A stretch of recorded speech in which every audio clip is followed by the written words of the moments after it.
বালুর বদলে ব্যবহার করা হচ্ছে মাটি, অন্যান্য সামগ্রীও সব নিম্নমানের। অনিয়মের অভিযোগ পেয়ে গণমাধ্যম কর্মীরা সংবাদ সংগ্রহে গেলে তাদের ওপর আবার চড়াও হয় ঠিকাদারের নিয়োগকৃত লোকজন। ঘটনাটি পঞ্চগড়ের তেঁতুলিয়ার। যদিও সকল অভিযোগ অস্বীকার করে সংশ্লিষ্ট ঠিকাদারের দাবি, নিয়ম নীতি মেনেই চলছে সড়কের নির্মাণ কাজ। প্রাণ সসের মাখামাখি টেস্ট নুডলসকে করে তোলে আরো ইয়ামি, আরো জোস। প্রাণ সসের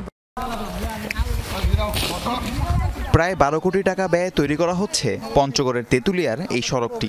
বর্তমানে মাটি আর খোয়া দিয়ে তৈরি করা হচ্ছে ভিত্তি, এরপর বসানো হবে ইউনিব্লক। নিয়ম অনুযায়ী সড়কে মাটি নয় বরং বালু দেওয়ার কথা, অথচ সড়ক নির্মাণে সেই নিয়মটি মানা হচ্ছে না। অভিযোগ রয়েছে ব্যবহৃত খোয়াগুলো নিম্নমানের। বালির বগলে মাটি ফেলাইতেছে, এখন এই সমস্যার কারণে মাটিগুলো নিয়ে চলে গেল। রাস্তার কাজ হচ্ছে আমাদের বাড়ির পাশে, এখন এখানে ভেজাল কাজ হতেছে, বালুর পরিবর্তন মাটি দিতেছি। বালু না ফেলাতে মাটি, রাস্তার কাজ ভালো হয় না। অনিয়মের খবর পেয়ে সাংবাদিকরা ঘটনাস্থলে গেলে তাদের বাধা দেয় ঠিকাদারের লোকজন। পরে নতুন করে বালু আনা হলেও সেই বালুতেও মেশানো ছিল মাটি। নিম্নমানের সামগ্রী আর মাটি ব্যবহারের বিষয়টি স্বীকার করল সড়ক নির্মাণে কর্মরত শ্রমিকরাও, যদিও সকল অভিযোগ অস্বীকার করলেন ঠিকাদার আব্দুস সামাদ। আগে একজন পাবলিকের মাটি মারছিলাম, অল্প একটা মাটি আসছিল, এই জন্য এগুলো এখানে পড়ছে।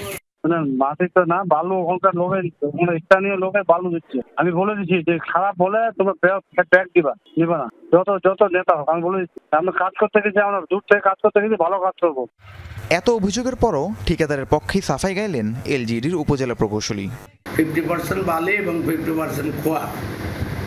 আমার খোয়া বালির মান দুটাই ভালো এবং আমার রেশিও ঠিক আছে, এবং যে বালিটা আমরা ল্যাবেও টেস্ট করেছি, আমার নির্বাহী প্রকৌশলী স্যার নিজেও আসছিলেন, ইনশাল্লাহ মোটামুটি সন্তোষজনক, এবং ল্যাবে টেস্ট করেও বালির FM.8 পাওয়া গেছে, এবং এই বালি আমরা বর্তমানে ব্যবহার করতেছি। 2023-24 অর্থবছরে এলজিইডির উদ্যোগে 6.5 কিলোমিটার এই সড়কের কাজ শুরু করা হয়। রাহিম সারোয়ার, যমুনা নিউজ।